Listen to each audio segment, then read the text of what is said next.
Welcome back to Just Giants with Grump and the Cranky Fan, the best damn podcast for the best damn football team. I am your host, the Football Grump. With me, as always, is Mike, the Cranky Fan.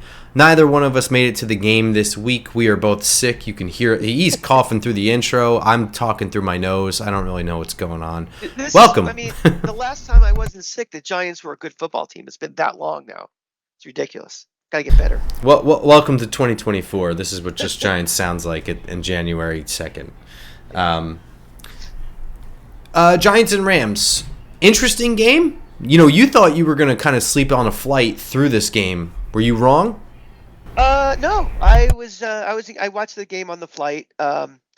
Landed early fourth quarter, and it was kind of like, I think I texted you when I got off the plane. I'm like, I'm not going to do the walk and watch. You know, when you have your phone out and you're just kind of walking and banging into people in the concourse and stuff. I was like, I'll watch the end of this when I get home. It doesn't really mean anything anymore. And I think 3 minutes later, you're like, oh, will a punt return for a touchdown change your mind? And that was it. Told Cranky wife, hey, there's a bar. Let's go watch the end of this game somewhere.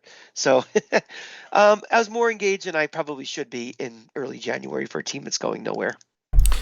Yeah, I mean, the implications from this game didn't have anything good happening for us if we won other than emotions. Nevertheless, though, I think the overall feeling here, and this is something we're going to get into, I didn't think this game was going to be particularly close. You didn't think this game was going to be particularly close. The announcers, I mean, they had their, this isn't me venting. I know I bitch about broadcasts and announcers a lot. They had their agenda, though. You have one team who is out. You have one team that is on a winning streak that is making a playoff push. You have your notes on one team and one team only. So they came in there with a Matt Stafford is red hot. No, he's white hot. And they have all these notes on Kyron Williams and Puka Nacua and Cooper Kupp, and they're ready to talk all about Aaron Donald and all this stuff. Giants didn't really make that easy. Matt Stafford did not look white hot. He airmailed 2 interceptions. He missed quite a few guys. He was under pressure a lot, got sacked a couple times. Puka Nacua continued to look pretty good, but he didn't look. It's hard to say. It's hard to say he didn't look dominant, but we made him look a little bit better than he was. This was not a runaway game, and it should have been. Let's start with Matt Stafford for a minute, because I feel, even going back to the Georgia days, that when you watch a Georgia game or you watch a Lion game or even watch a Ram game, it's like, what game are you watching? I've always thought he was a decent quarterback, not a great quarterback, but they slob his knob for almost 20 years now. And I've never saw it with Matt Stafford. So when they come in white hot, relax, not white hot. I mean, just, you're ratcheting it up a little bit too much for the kiss assiness for him. So they're, and also the other thing is the Sean McVay angle. I don't know if they mentioned it in the broadcast because in the beginning my headphones weren't working, but there was this narrative going on, is because he hates the Giants because they fired his grandfather like 50 years ago as head coach, and they were going to run up the score because of that. And I just find these stories silly that talking about. I gotta tell you, I don't really even know that much about my grandfather. I wouldn't hold that He's a good much. Guy. Honestly, no, I'm joking. I'm just saying, in terms of his work life, you know what I mean? Like, I knew for a brief period of time he was an elevator operator and he got fired. I don't know which building, but goddamn, if I find out, I will run up the score against that company, that holding company that owns it. Way off the rails right now, because my grandfather worked in the same building and operated the same elevators that your grandfather did, and my grandfather did get fired. So I have that on. That is Cranky Fan 1, Football Grump 0. So the story I actually got, and I don't know if this is true because my mother was young at the time. This is so stupid, by the way, that we're talking about. But the story was, I think he got that job. He got that job like an emergency and didn't really know what he was doing and like crashed the elevators or something. He just got fired. Or I don't even know if he got fired or if he just went home. You know, it was just like an understood thing, like, oh, I'm so sorry. Thanks for giving me a shot. You know? Ladies and gentlemen, that is our family. Well, you know, now we just push buttons on elevators. We don't need an operator. Anyway, look, getting to this game, the Rams were not able to run up the score. They were barely able to escape with a victory here. And that's going to go to a larger point later. But Matt Stafford. Matt Stafford, at this point in his career, is not who he should have been. It's a little sad. I think that injuries and his gamer mentality have kind of robbed him of matching prime athleticism, health, and football IQ to the exact same. And then whatever, it is what it is. But he does some things incredibly well, like really, really, really, really well. And one of them is manipulating defenses with his eyes. He might be one of the best in the league. He probably is the best in the league currently at that. For a while, he was definitely like a top 5 guy with just being able to move defenses. He was a no-look passer guy before Patrick Mahomes, wasn't he? Yes, he was. I think his biggest problem was always that his ability has made him the put the game on my shoulders guy, and occasionally he would screw that up. You know what I mean? Like you trust your abilities too much. You trust your arm too much, and you try to make plays that just don't work because you think you can.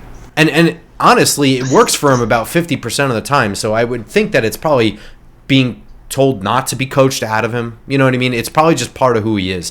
I think that Matt Stafford is, at this level, one of the best at this year, 2023, I would say he's one of the best quarterbacks in the league playing. Like if you were to have a draft of building a team right now based out of only NFL players, he would be in the first 5 quarterbacks you pick.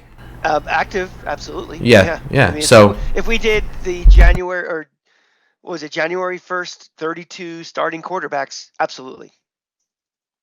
I thought the defense looked pretty awful on the first 2 drives of this game. They got marched up and down the field on the first drive, and they sort of lucked out on. And I don't want to say lucked out. I don't want to take anything away from the defense because they played without Deonte Banks today or Sunday. So that's not nothing, and they did a great job against a great team.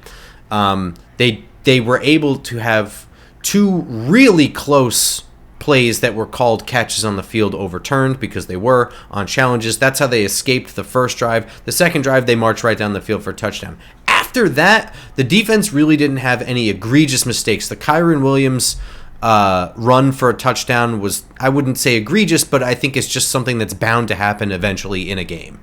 Yes. Defensively, this was incredible. I was really into this game. And Jason Pinnock got hurt and had to leave. Dane Belton came in there. It was almost like addition by subtraction. He's amazing. He's just always seems to be around the ball and always making plays. And that's an unquantifiable thing in a football player, is being a gamer, being able to, how many times have we seen a cornerback drop a sure interception, and we do the cliche, if he could catch, he'd be a wide receiver. Exactly. He doesn't drop them. He catches them. He makes the play. That's something he said for that. Yeah, and what's funny is I was on the Talking Giants draft night live event when he was drafted, and none of us had done work on him. And so we're looking at like his Iowa Hawkeye film while the draft is going on. We're watching. It's just like, he's got all these interceptions. He's not doing anything crazy. He's just in the right place at the right time. He's just a natural ball hawk, and that has not changed. Yeah. Did you have any other notes on the defense? No, like you said, on those first 2 drives, I was starting to get that sense of the we're finally mailing it in type of thing. But right. No, I give credit to this coaching staff for keeping this team engaged and trying to win. You're playing a team that is quote unquote white hot, a team that's better than us. They should be beating us, and to keep it to the last minute is, I think it says something for the culture that's being built here. If we don't have the talent on the field, at least building blocks are being made for, the future of this team. Man, I know that's not something Giants fans want to hear, is like that all of this means something, and that, but I'm not saying momentum into next year, and I know you're not saying that either. It's just the fact that the heads are still in it. This is not off the rails. We have yet to have a Joe Judge 12-minute press conference response, Every single moment of every single practice matters, whether it's for the next game, the opponent after, next year for your development. And the faster a season is over in players' heads and they check out, you have wasted practice time. You hear this thing all the time in college. I don't even care about being in the bowl game. I just want the 10 extra practices. I want my team to develop. It doesn't matter about that game coming up. It's about development for next year. And as long as this team stays engaged, they are still going to be running their drills on Tuesday and Wednesday at full speed. They are still preparing. They're still, you know, ingraining what the process is to play, to prepare to be successful. So that's the little things that I look for. And when I see at least effort, and I see a team that doesn't look like they quit, that means that they're still preparing during the week for that, and that's going to benefit this team at some point. All 53 guys, no, people will be gone, but again, this is the way we do things. We like to talk about the giant way, but we're trying to develop the giant way now. So it's little things like that. In a season when there's really nothing to get excited about, we're not putting any banners at MetLife Stadium for this year. We just need something we can take that can be a positive. Yeah, but I do think that it's a common thing, especially when there's a news story that will not go away about the coaching the major two coaches being at odds. Sure. The fact that the entirety of the 53-man roster is all in it together is important. Sure. On offense, something I want to talk about first is Tyree Phillips suffered a really badly torn quad. And I say really badly because I don't know the difference between an easy one and a not so easy one. But that man looked like he was in serious pain. My question to you, do you think that had anything to do with the injury he suffered earlier in the game to his leg? I don't even know if it's the same leg, but I don't think it matters. I'm not a doctor, but anything is possible. I mean, you start favoring something, you start, anything. Sure, it's very, very possible. So I think I know where you're going with this. Is this another question about how we're diagnosing injuries on this team and how we're handling injuries? Yeah, and I'm not necessarily putting the blame on any one person in particular. I'm not saying the medical staff, the strength and conditioning people, or Brian Dable, but didn't say that either. No, I want to preface that because everybody. First of all, I'm not a sports science expert. I wouldn't know, and I would be very stupid to sit here and talk about another man's actual profession where he makes, I'm sure, quintuple that I do doing what it is I'm talking about. Book to do something, to learn about something. Yeah. Yeah, exactly. So far be it from me to say that. However, I do think that this is another one that you can put in the category of dubious health decisions mid-game. I think that even if it is the other leg, like you said, favoring, it's a very common way to have the worst injury is to be trying to do active things while you're injured and compensating for it. So a lot of times if your left leg hurts and you're doing a lot more work with your right leg, that's how you royally fuck up your right leg. So even if it is the other leg, I do think that it could be related. Sure, I've done that scheme. I favored one leg because the right leg is tired, and I hurt the left leg. So, yeah. Otherwise, the offense was able to perform, I would say, functionally, pretty decently, considering that we cannot block the middle of a defense and they have Aaron Donald. We were able to move the ball. We looked like a functioning NFL team. We had some deep balls, great deep shot. Tyrod actually started this game looking pretty solid to the point where I was like, I feel comfortable tweeting this. That was stupid, but the deep shot to Slayton was absolutely beautiful. If you notice, we had 6-man protection on that, and there was an actual perfect pocket where he didn't have to do anything except go into his drop and then launch. But nevertheless, I'm not going to take anything away. However, Tyrod was incredibly bad in this game. Overall, the little things that he screwed up on, I would say, were the difference between winning this game and losing it. There's two types of backup quarterbacks in this league. There are backups or guys who just never will be a starter ever, ever, ever in this league. They're going to be on a roster for 10 years because they're smart, because they can, understand a playbook, but they're never going to play. And then there's backups like Tyrod Taylor that physically could be a starting quarterback, but just can't put a game together to be like trust enough that he'll be your starting quarterback. And that's what Tyrod Taylor is. He can make plays. It's obvious comparing him to Tommy DeVito that you have to respect a passing game with Tyrod Taylor. The problem is that every time it's a clutch moment, every time where you need him to make a play, he fails miserably.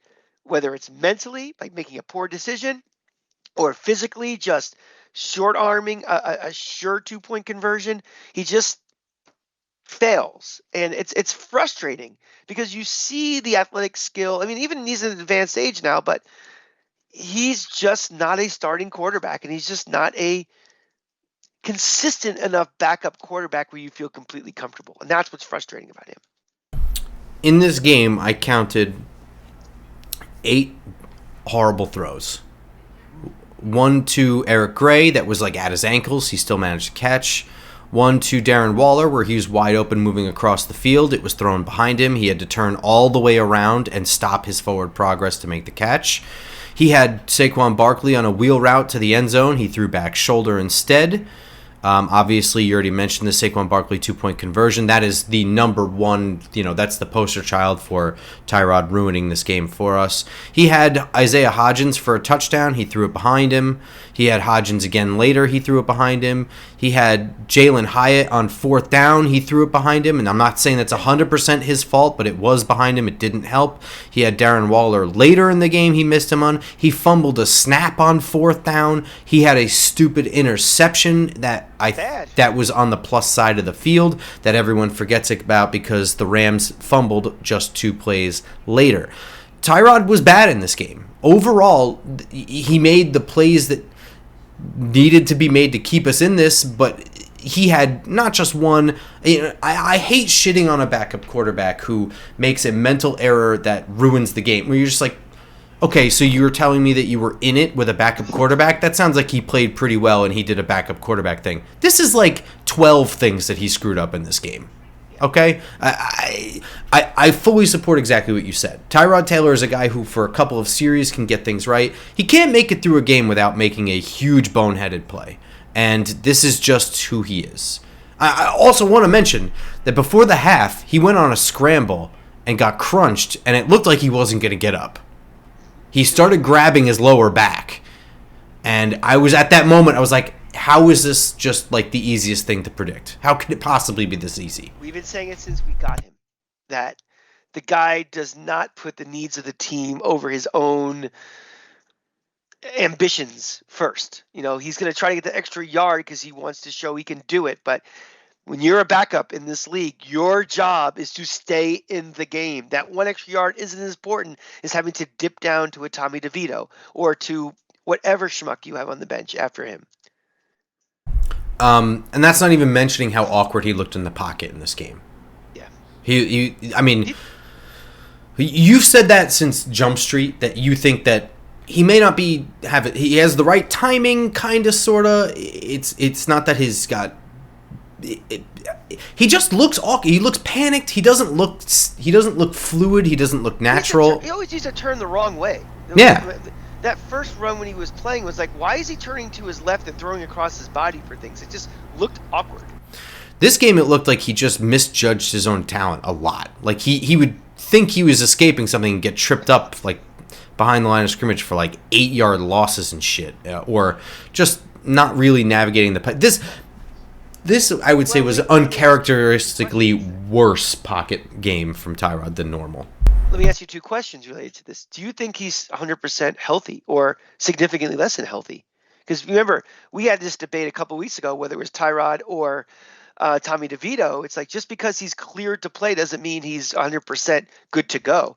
Do you think part of that might be he's just, 75% Tyrod Taylor is not, except he's not good enough to play on that level? And, the fact that they made the quarterback switch now, we're late in the season, practice time isn't, optimal. He's just not prepared to play at this point? No, I'm not going to say that. So here's what I'll say. It's week 17 of our second ever 18-week season. Nobody is 100%, right? So he's also coming back from a pretty significant injury. Well, so the injury he's coming back from is 4 broken ribs. And the case I was making was that he might be cleared to play, but probably not worth putting out on the field just yet. And that's why it's smartest to put DeVito out there at that time. Especially if he takes another really bad hit, he'll be down and we'll be right back where we were. We've got a guy with no reps playing. So at that time, that made sense. If he can launch an 80-yard bomb to Darius Slayton perfectly, I have to think that his ribs are okay. That specific injury, I have to think that his ribs are okay. He's certainly not 100%. I think he's probably operating at like 80%, you think? I'm trying to give him benefit of the doubt, too. Me too. I'm trying to give you an honest answer, though. Yeah. I think he's probably kind of hurt, and I think that also when it's week 17, every time you take kind of an awkward shot, it's going to be a deep breath before you pull yourself off the pavement kind of thing. But also, how old is he now? He's not young. He's 13th year in the league. Yeah, so, I mean, there's also the fact that he's 30 whatever and taking these shots, Tyrod Taylor is 34. He's older than I thought. Yeah, so. That being said, for all the last, 10 minutes of us shitting all over him, he did play well enough to put us in this game. But I guess our biggest star is Saquon Barkley. You kind of thought maybe... I don't know. What did you think of Saquon Barkley in this game? I gave him a fart. And my reason being, and this is going to probably trump, take us off to a bigger discussion, and probably a bigger discussion, is just I really think it is time we had an honest assessment and evaluation of what Saquon Barkley is today. What is Saquon Barkley for this team next year?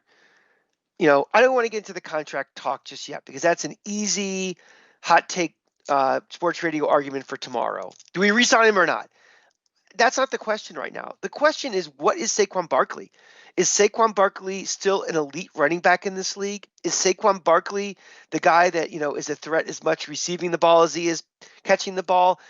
Is it a guy, are we ready as a team to have Saquon Barkley be the guy, be the elite guy? Because, this team has a lot of offensive line issues they're going to have to resolve, which will not all be fixed next year.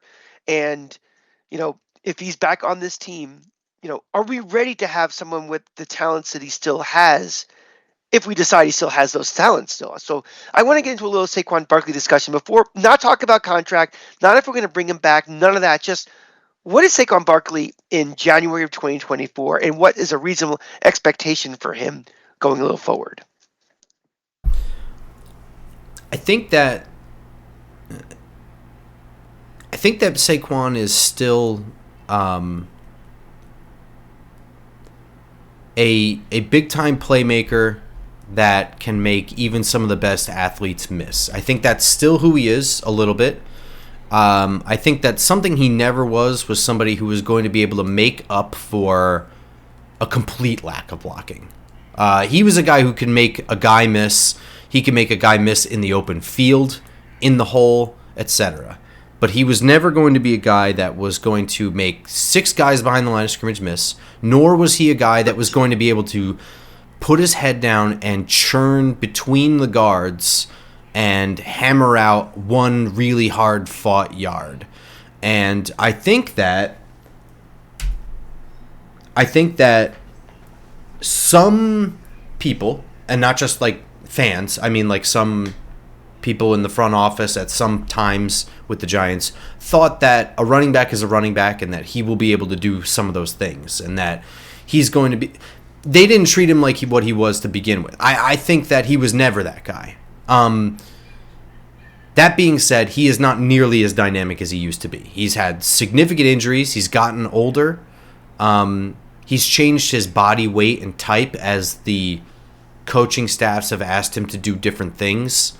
And to look back at this point and look at anything from before 2020 and think that we have a lot of that, I think might be silly at this point. But he's not garbage. He's not worthless. I just think that his best role is probably to be used less between the tackles than they've used him, and less, every down, and more so, I don't know, more so in the receiving game. Like, I know that we say this every single fucking year, and it's frustrating for me too, because I think that we want to use him that way, and then every year that we're bad, we have to do this thing where it's like, well, Saquon's our best player, it's time to put the ball in his hands, and then we try to make him into this between the tackles runner every year. Year that this team is bad, that seems to be the movement, and it leads us to this conversation of who he is as a running back. He was never that running back. So I think that the whole conversation is so muddy. Yeah, it really is. Yeah, I mean, if you look at his receiving stats this year. He's got 39 catches on 58 targets, and he only has 229 yards. So, and the long is 32 yards. So it's like he's not this dynamic playmaker from catching out of the backfield, where I think people feel like, well, get the ball in his hands any way possible, something major is going to happen. But 5 point. But that's okay. It's not that's a very honest and correct assessment, but it's also part of the way that they're using him out of the backfield. Throwing him into the flat and putting him into screens is essentially an extension of the running game, versus having him on angle routes where you're putting him one-on-one with a middle linebacker. That's where you really get to see Saquon be Saquon. If you put him out on the edge catching the ball in the flat with two wide receivers, one of them being Wan'Dale Robinson, trying to block in front of him, you're probably going to get a lot of the same of what you would be just giving him the ball. Well, now we're getting into the second part of this conversation, is if the result of him having kind of pedestrian numbers or pedestrian impact on a game, is it caused primarily because of the offensive line around him or the scheme we're doing? What's reasonable to expect going forward, and is he really what we need on this team, and is it worth it? Again, because next year we're not all of a sudden going to have 4 new offensive linemen. It's not all of a sudden going to have all day for him to run behind, big gaping holes, or time to have maybe one of those little routes you were just talking about. It's probably not going to be there still. So it's become, is he just unfortunately the victim of a circumstance with this team, or, is it because of the injuries that he just can't? Because you made a good point earlier. It might have been before we started recording. It's when he has the opportunity, he's making Saquon plays. We're just not seeing that opportunity that much here, and it sounds like it's a bigger problem than just him. It certainly is. Yeah, I mean, the easy answer is the injuries and time have robbed him of who he used to be. But why we're not seeing Saquon be anything remotely close to Saquon is because the team is bad, specifically the offensive line. But I would make the argument that where he is now is in need of complement. I think that he needs someone to. They don't need someone to come in and spell him. They need someone to play patty cake with. You know what I mean? Just someone to sub out, run different roles. We've seen what Barkley looks like running between the tackles when we're trying to close out a game sometimes. We're more so last year than this year when we're actually winning. But those games where we're playing and we're just like, you know what, we're up by 6 points. There's only a couple minutes left. And then we would just run duo. And you could see him just chew up 7-yard gains. That need 2 first downs and win the game right now. Yeah. Go do it. If he had somebody who could wear down a defense, be a hammer between the tackles, this is just my theory. I think that is what opens up Saquon in this day and age, right? With who he is now in his age and post-injuries, I think if he had someone to soften up a defense throughout the first couple quarters and really just batter them down, and if you get a lead too, you let him catch passes and do dynamic stuff. Then come that fourth quarter, you let him just run all over a team and let him collect his yards then. I think that's probably the most effective way to use Barkley going forward. Because if you look at even his attempts this year per game, they're not extraordinarily high. I'm going to work backwards from this game. 12 carries, 23, 9, 20, 12, 14, 13, 16. The Jet game was 36. That was crazy. 21, 24, 17, 12. That's not heavy usage. That's In terms of running, yeah. yeah. And then even like targets, we're looking at 6, 6, 2, 4, 3, 5, 3, 4, 5, 4, 5, 7, 4. You know, it's we're not putting heavy miles on the guy that he should be. I think for that utopian view of having that battering ram to kind of complement him, I think this usage would be perfect for him. It's just we don't have that. That's it. Yeah, what's frustrating is we continue to put him in and run him on short yarded situations. 3rd and 1. What do? Hand to Barkley. It's so bad when it happens, too. Yeah. We all know it's not going to work. Yeah. I'm in favor,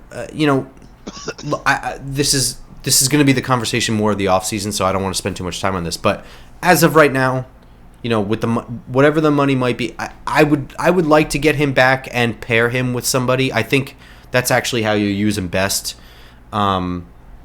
I'm hoping that that's what they end up doing is when they shape this team for next year, that they get somebody to complement him, they fix the offensive line a little bit, and they let him do things that he's good at rather than make him do everything. I think that's probably the best way to make Saquon.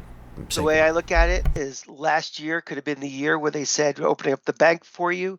They're certainly not doing it this year with another year of miles on the tires and all this other stuff. So as long as it makes sense that they are not going to be paying for years of dead cap situation where it's not, I'm all for bringing him back, but it just has to be something that has to be completely team friendly. I'm more worried about years and guaranteed years than I am worrying about money at this point.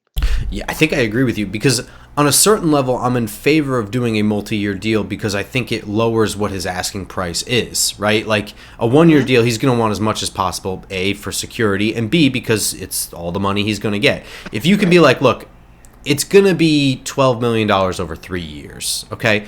I can 3 years is a long time. I don't love 3 years. But if it's that amount of money, then we're looking at that 3rd year, he's probably not going to be here. It's going to be something like $4 million that we're on the hook for. That's not the end of the world. I can live with that. So right. I think you and I feel very similarly on where we are with what we want out of Barkley.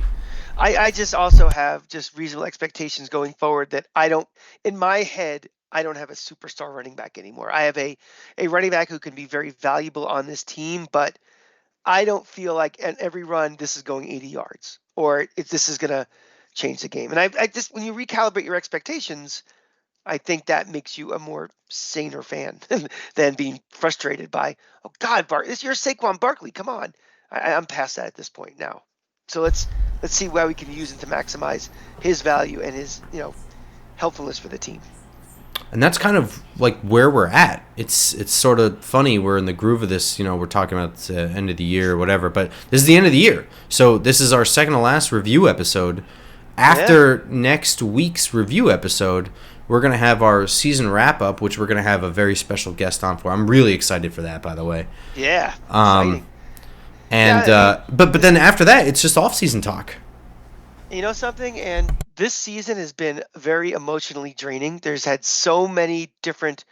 I mean, think about the storylines we talked about in September. And starting bang, fucking opening night with, Andrew Thomas gets hurt. We completely embarrassed by the Cowboys. All the, stuff happens. Everything. I don't want to go through all this now, but all the ups and downs on this team. And this feels like it's been 3 seasons. And I'm ready for it to end and start being optimistic and thinking about how is the rebuild continue. I'm looking this weekend. There's a potential snowstorm. I know Grump is still feeling sick. I'm still feeling sick. We may or may not be at the game, but this is it. And I'm ready to get started talking about next Monday morning. And how we usually break down this, like what's the current roster? What we look at salary cap. We look at all these different things. So I'm really looking forward to that this year because as much as this team has struggled and disappointed this year, there is a foundation. And I don't think it's that much to take this team from being, we might be the second pick in the draft to looking at the playoffs. I think if we're smart, we use our assets, we use our draft class well, we use free agency well, I think we can. This is not a 5-year rebuild still. So I am kind of cautiously optimistic about that. This was a setback for things beyond our control, but let's just get through this week, get through seeing those stupid friggin' Philly fans in the stadium, and move on. You look back on this year and it's a nightmare, right? You said it's lasted like 3 seasons. I think I had to get a colonoscopy halfway through this season just because I felt like I was getting old. Like, it was taking too long. So I thought you were going somewhere else with that. No. But what's really wild is I look at all of the close games that we attended, we watched. We had the Bills game, Jets game, this game. There were so many games that we said the same shit every single week afterwards. It was like the heads are still in it. They haven't lost the locker room. If they had at the beginning of the year an average worse than Daniel Jones but better than Tyrod Taylor quarterback for the whole year, steady Baker and Mayfield. healthy. Yeah, Baker Mayfield. I don't want to name names because that's where we get ripped apart because whatever. But sure, a Baker Mayfield type. I think this team makes a playoff push with like 9 wins. The way that they were coached throughout this whole year, they were in games they did not deserve to be in. Tommy DeVito was winning games. Makes no fucking sense. He won 3 games in a row. Yeah. It doesn't make any sense. This is the coaching staff. So this whole like overarching thing about which coach is staying, I want them to stay. Please stay. What you guys did between Brian Daboll and Wink Martindale, what they were able to create this year, despite everything, has been pretty incredible. It doesn't look incredible, and I would never make a portfolio and show somebody, look at this incredible work. But goddamn, did they put up a fighting chance? They made chicken with salad garbage. Shit. And if you don't like chicken salad, that's what it kind of is. But they took the worst situation possible and made it. It made it so maybe these games don't mean anything anymore. But at least that game yesterday was watchable. That game was fun. Yeah, I mean, how many times have we had games like? Remember the game when what's his name got fired with the quarterback sneak? That was unwatchable garbage. That was unwatchable garbage. We were at that bar watching that Chicago game a couple of years ago. And it was just unwatchable. I don't even remember it. I was excited when there was a commercial. It was that bad. But at least this was kind of like, I'm in the middle of JFK Airport after I said I'm not going to bother. I got to find a TV and watch how this is going to end. That's saying something for a team that's, nowhere near the playoffs and, is still rebuilding. So it is currently has a shot to get the number 2 overall pick if the right things happen.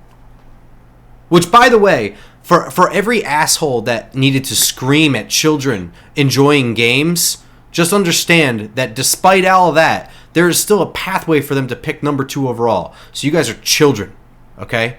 Yeah. That's just throwing that out there. That's just laughable human behavior.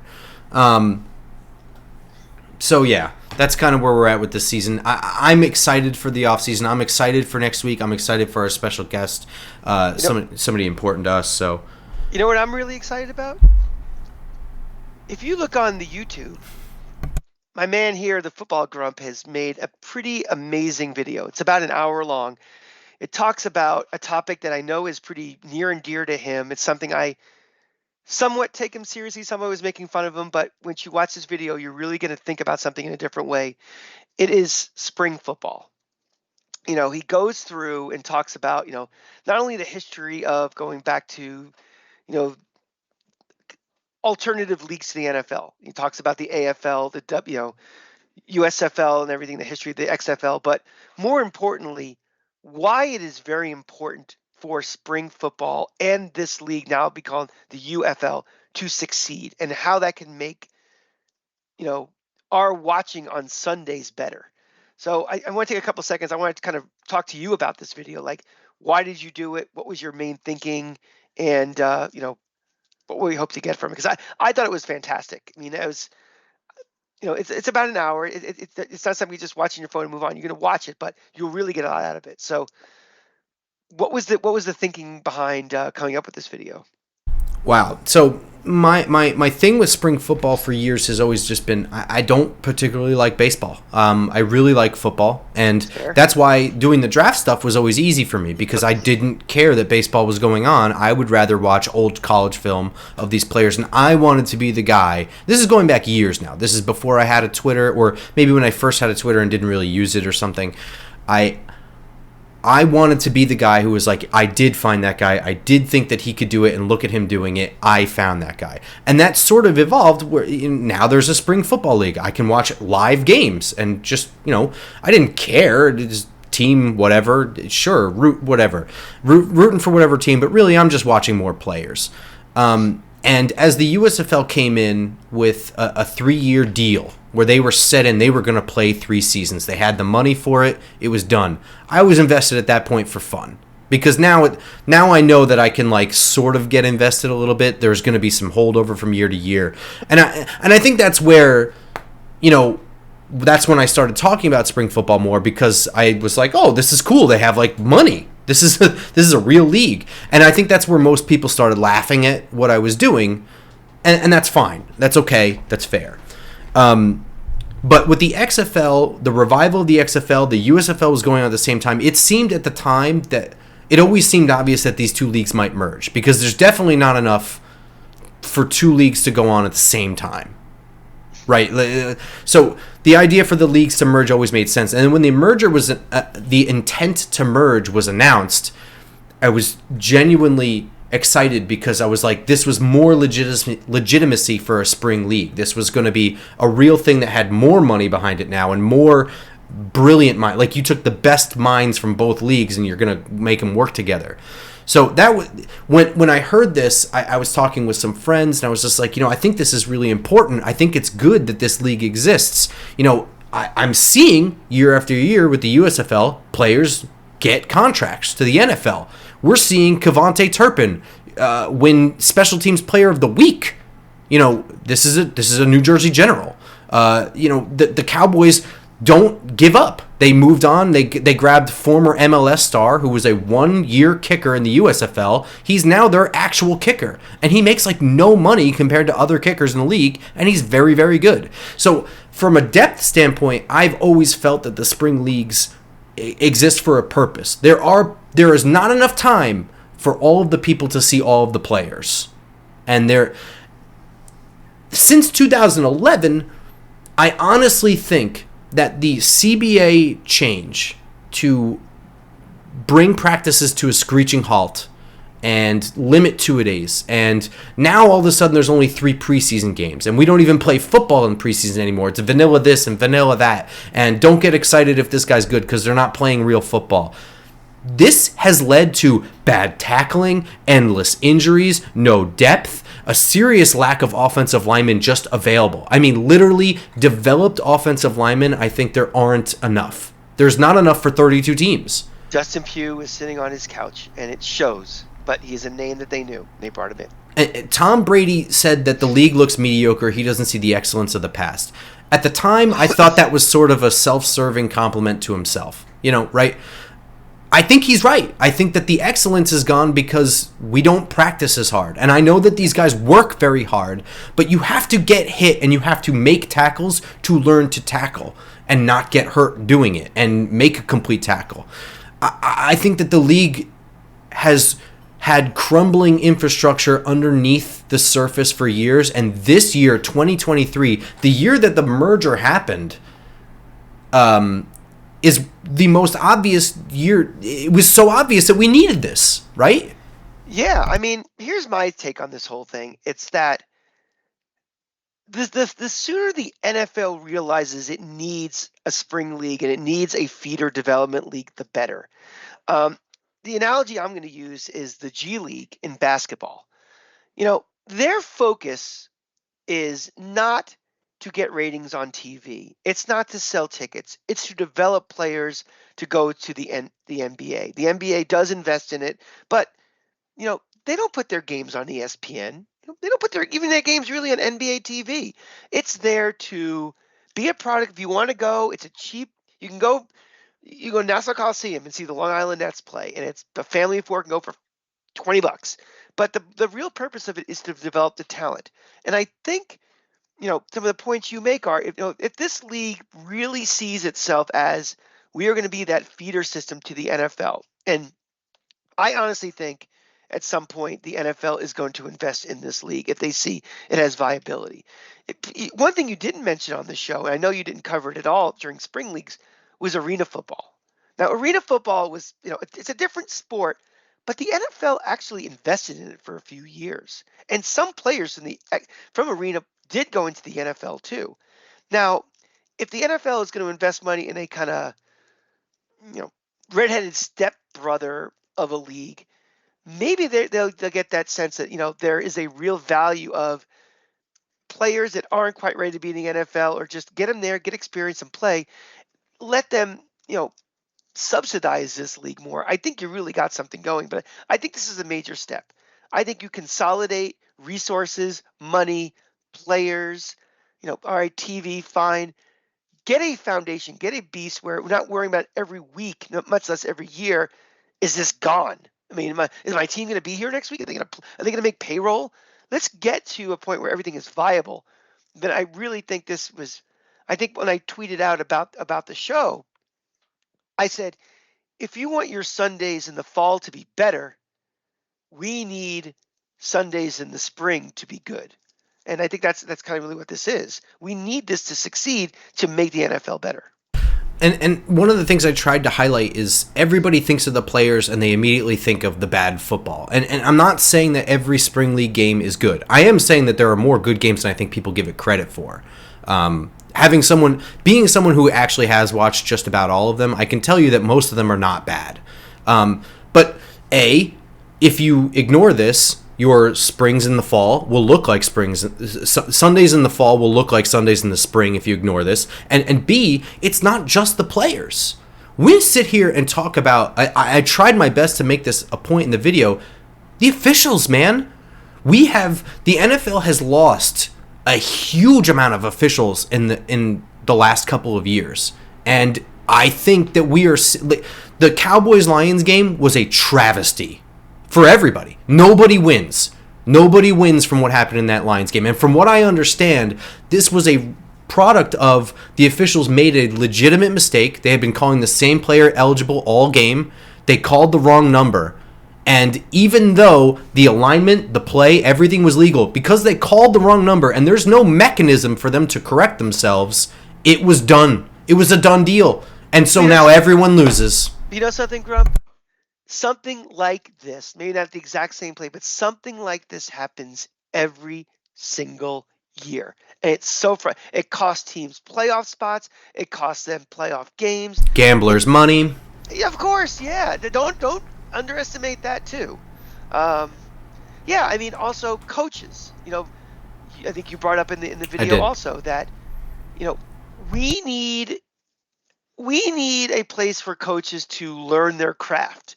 And, experience. Nothing. You think this show is bad now. You should have listened to this show 5 years ago when we started doing this. We are getting slowly better at doing Just Giants because we have reps. We do this every week, twice a week. We keep doing it, and we're getting better at this. Same with officials. If they only have so many games that they can participate in, the pool is not going to get better collectively. So this is another opportunity for getting better coaches, better refs, better everything. So it's just, it's time has come. This league is the NFL is too important. There's too much money. There's too much passion. There's too much, advertising, TV ratings, gambling, that we want it to be better and we want it to be accurate, I guess, for lack of a better term.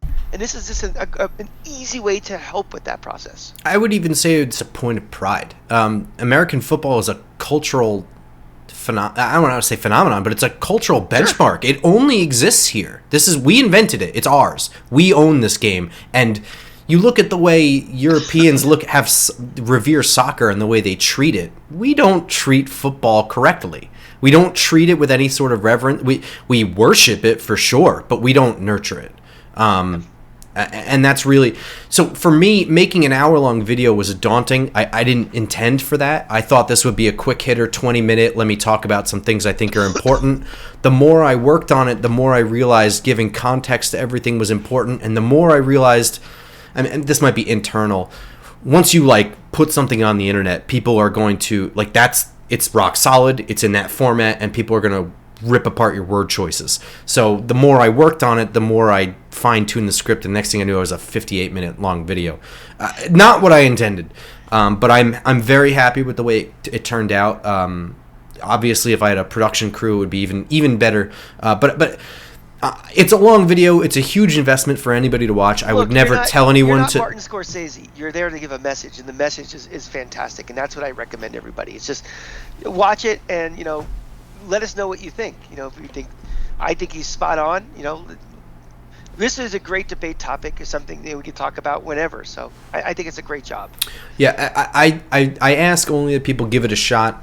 If you skip over the history of things, which is just to provide context, you might save yourself about 15 minutes out of the 58. I thought it was fun.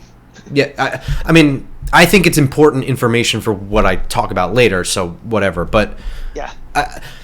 I won't be offended if someone's like, an hour? I don't have an hour. I get it. I mean, shit, this show's going for an hour. You're still listening to this. You can listen to that for an hour. All right, so yeah, I'll put the link to that below, but that's on the Football Grump channel. I've already pimped it on Twitter. I'm probably going to do it again. I'll do the same, yes. Yeah, but that's going to do it for this episode. Just wanted to promote that. Didn't want to make it a whole thing. Yeah.